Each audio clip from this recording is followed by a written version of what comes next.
Hello and welcome. Thanks for popping into my channel. If you are new here, please like and subscribe for me. If you find this content helpful, smash that notification bell so that you don't miss out on the next video. Comment below with anything that you need help with or topics you'd like me to cover, and check out my website, consultingninja.tech. With that out of the way, let's get to it.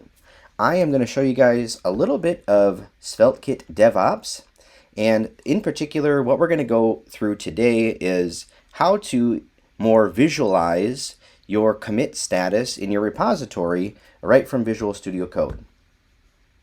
So the very first thing that we need is we need a project. I'm going to go ahead and create one. I'm going to call this Git Connection. And then we're going to, first I need to switch to node version 18, npm use 18. And then I need to do an npm create svelte at latest. And we're going to put it right in there. It doesn't really matter. We can use a skeleton project is fine. And I don't need any extra stuff. So let's do an install. Get all of our packages installed, and then we're going to fire up our git. So git init git add -a or asterisk, doesn't really matter. And let's go ahead and commit that. Git commit -m and just say init commit. So now we have a skeleton SvelteKit project, and we have a Git repository initialized in our local environment. But what I want to show you guys is super cool. Inside of GitHub, if you go ahead and create a new repository, let's call this the same, Git Connection. How to commit more visually. And then hit enter. So if you're not familiar with how to hook up an existing repository from the command line, after you create a new repository, GitHub will actually give you the instructions. So all we need to do is go back into our terminal and enter those commands there. So we just do a git remote add origin, and then you can copy this right from here. Down at the end, there's a little copy button. So just hit the copy button and then go back into your terminal and do a paste. Okay, so now we've connected that repository. Some time ago, GitHub has changed their main branch to be called main. It used to be called master, and in fact, Git locally still will have a master branch.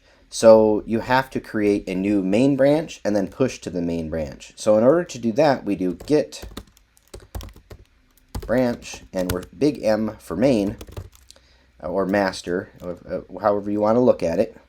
Hit enter, and then git push small u origin, that's going to be the new origin, main. And now those two, the local repository and the remote repository in GitHub, are now connected and synced. Pretty cool.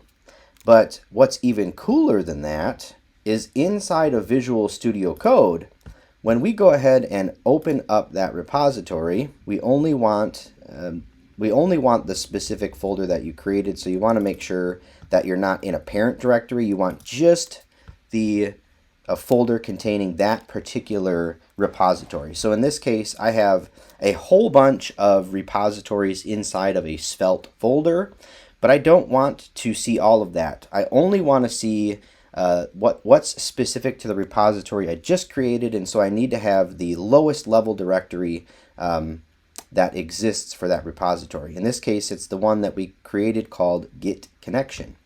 So I want to open that up.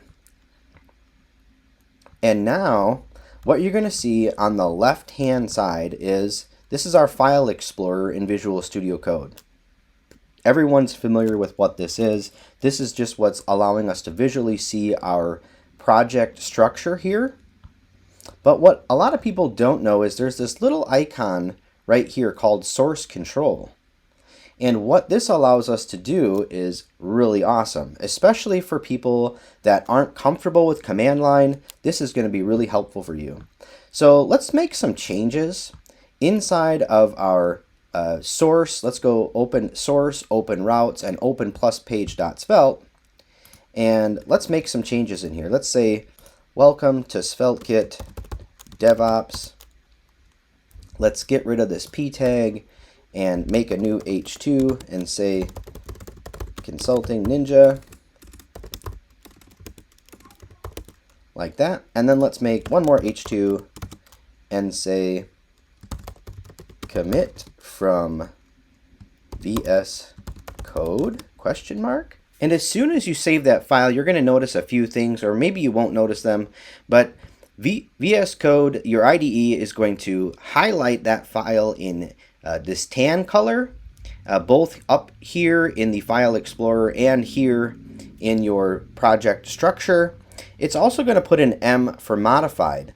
Most people are aware of this, but what you might not be aware of is that if you've already connected this to your repository, your remote repository, inside of this tab on the left, the source control tab, you'll see that there's a little 1 there now as well, inside of that blue dot.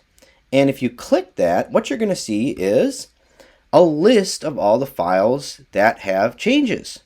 And if we go back to our structure, our hierarchy, and open app.html, let's come into the head section and make a style tag, and let's say body margin 0, and save that.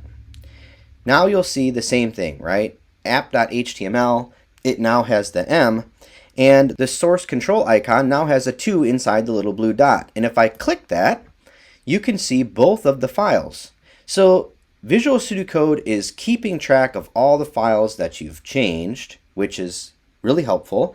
This allows you to visualize all of your changes in real time without having to use the command line at all. And what's more than that, you can add them to your commits and commit right from here. You also can push to your repository right from here. Super simple. So let's go ahead and commit our changes one at a time. Keep a nice clean commit history. Have everything organized. So let's add the plus page.svelte. So click add. And then all we need to do is come up in here and add whatever message we want. So let's say update plus page.svelte and then commit.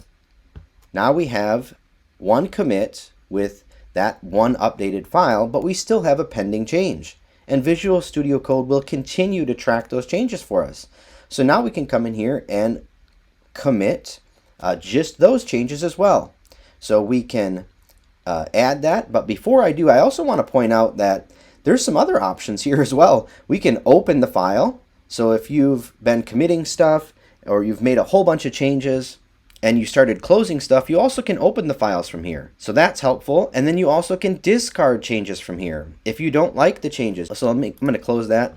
And then here you can click that button and it opens the file for you. So after you review the file, if you don't like those changes, you can just hit the discard. And it says, hey, are you sure you want to do that? You say yes. What it does is restores the file from the initial commit. So that's pretty sweet.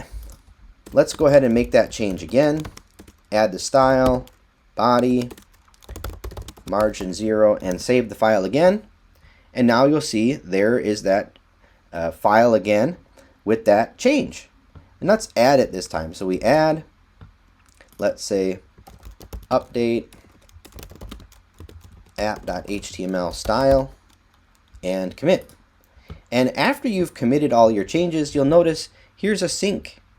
And if you click this, it automatically pushes those changes right to your remote repository. So I'm going to go ahead and do that now. Click sync. And it does give you a warning and say, hey, this is going to pull and push commits to and from origin. So whenever you're pushing to a remote repository, if you're doing this from the command line, hopefully you've been in the practice of first pulling any new commits to check if there's anything new there before you try to push. And Visual Studio Code is no exception. That's best practice, and so that's what this action will do. It will actually pull any changes first. If there are commits that are creating conflicts, you'll have to resolve those conflicts. Once those are merged, then it will successfully push the repository. In this case, there are no commits in the remote that I don't have locally, and so it will just pull, there's nothing there, and then push. So there it's going. So if we go look at our repository now, then refresh this, you'll see that there's a brand new commit from 1 minute ago, and that was pushed by Visual Studio Code. So it's a super helpful way of keeping a clean commit history and visualizing all of the changes in your project as you're going and making modifications to your file, and you're adding new features, you're adding new pages. Visual Studio will keep track of all those. So I highly recommend using this. If you're not comfortable with the command line, go ahead and create your remote repository, link them together right away, and then just use Visual Studio Code to track, commit, and push those changes to your remote repository. I hope that you have found this video helpful. If you did, please give a thumbs up. Comment below with what you think about using Visual Studio Code to track and visualize your commit history. And as always, have a great day.